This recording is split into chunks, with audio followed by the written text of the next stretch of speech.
السلام عليكم. من أهم الحاجات اللي بنجري ندور عليها على طول بعد الفطار هي المشروبات، وبما إننا في موسم البرتقال فهندخله معانا في قائمة المشروبات الرمضانية الجميلة بتاعتنا. مش بس كده، كمان هنعلي الفايدة بتاعته والقيمة الغذائية بإضافة لذيذة وهايلة وكمان منتهى التوفير. كل سنة وحضراتكم طيبين ورمضان كريم. أتمنى من الله أن يبلغنا شهر الرحمة والغفران ويعيننا على صيامه وقيامه. تابعوا الفيديو للآخر ويلا بينا نبدأ. اول حاجه معايا كيلو من الجزر هقشره زي ما انتم شايفين، وشلت الزوايد بتاعته من الجنبين وهغسله كويس، وبعد كده هبدا اقطعه حلقات بالشكل ده.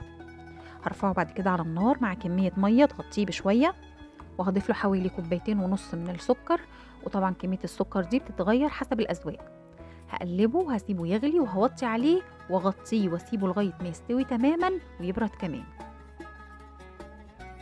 عندي هنا كمية من البرتقان البلدي حوالي 6 كيلو. البرتقان البلدي رخيص جدا، أنا جايبة الكيلو ب5 جنيه، وكان فيه أقل من كده كمان.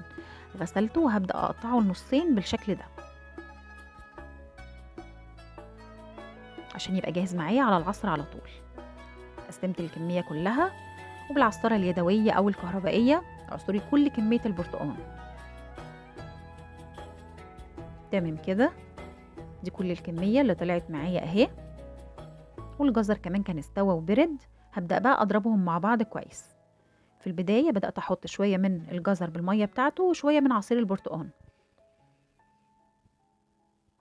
تمام كده، وبعد كده بدأت إن أنا أضيف الجزر بالمية بتاعته على البرتقان واخدهم الاتنين مع بعض واضربهم كويس في الخلاط.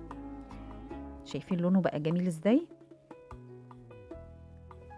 ودي الكمية اللي طلعت معايا ما شاء الله، تقريبا أكتر من 6 لتر ونص عصير بتكلفة ما تتعداش 40 جنيه. عصير طبيعي ولذيذ بدون مواد حافظة. احفظوه بقى في الفريزر وطلعوه يفك قبل الفطار بشوية، وبألف صحة وهنا، وربنا يتقبل منكم صالح الأعمال. بتمنى من كل قلبي يكون الفيديو عجبكم وانكم تكونوا استفدتوا منه، واشوفكم على خير. كنت معاكم شيماء الحلواني، مع السلامة.